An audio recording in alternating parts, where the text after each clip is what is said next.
Welcome to the 47th episode of Dividend Investing Insights, your one stop for all things dividend investing. Join us as we explore high yield shares, dividend growth strategies, and portfolio management techniques to maximize your investment returns. Subscribe now and take care of your financial future with the power of dividends. In the episode, we will continue to look at the portfolio that we have built. However, like always, we will start with a quick recap of the markets. ASX went S&P 500 went up by 203 points to end at 6,173 points.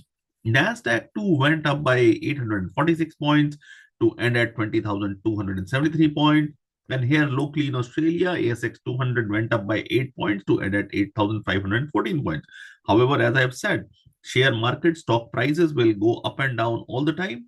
However, you as an investor should invest in companies that have the ability to pay dividends now, increase dividends in future, and the companies are fundamentally strong so that your investment is secured.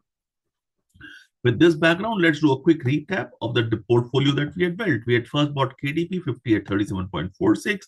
Then we bought JP Morgan Chase 10 at 210.5. Then we bought AT&T 100 at 21.91. Then we bought CVS Health 30 at 60.3. And lastly, we bought Unilever PLC 33 at 61.32 for a total investment of $10,002.76.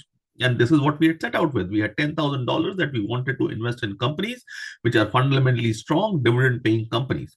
Now, let's have a look as to what is the current value of this portfolio as of this recording.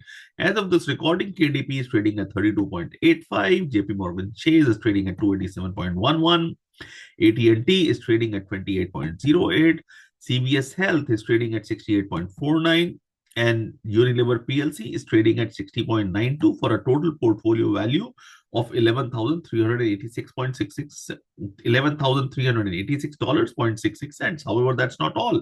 Since the time we have built this portfolio, this has given us dividends that is available to us in form of cash of $264.88, which makes the total portfolio to be $11,651.54. Putting graphically, this is how it looks. The blue line is our investment, orange is the current portfolio value, and as you can see, progressively the gap is increasing and it will grow. Now, it is not, this portfolio is not that will suddenly go north or suddenly go south. This will be more of a steady portfolio. Progressively, steadily it will grow. And in fact, when we had built this portfolio back in November of 25, I had thought that this would give me something like 15%. And I had assumed that in November of 26, we would be with this portfolio, we would have a portfolio value of 11,500. However, we have hit 11,600 already, and this should go even further. However, there is possibility of it going down as well, but we will see as to where we are at the end of the year before we make more investments in this portfolio. And so that's where we are. Moving forward, let's have a quick look at what dividends are coming our way. KDP has announced its dividend and will be paying out 23 cents per share on 11th of July.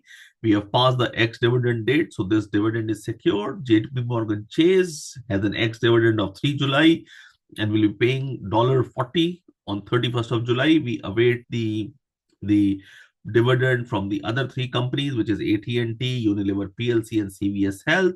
The good news on KDP and JP Morgan Chase is they are maintaining their dividend. They are not dropping the dividend, so no cause of concern. They have been paying out on time. KDP share price has not been going faster. JP Morgan is moving much faster, but that's just a reflection of the industry and the financial market overall. We have to see the companies are strong, which is what KDP and JP Morgan Chase are. As we end the episode, putting up the dividend investing checklist again, use it to make your investments. Happy investing, and see you in another episode of Dividend Investing Insights.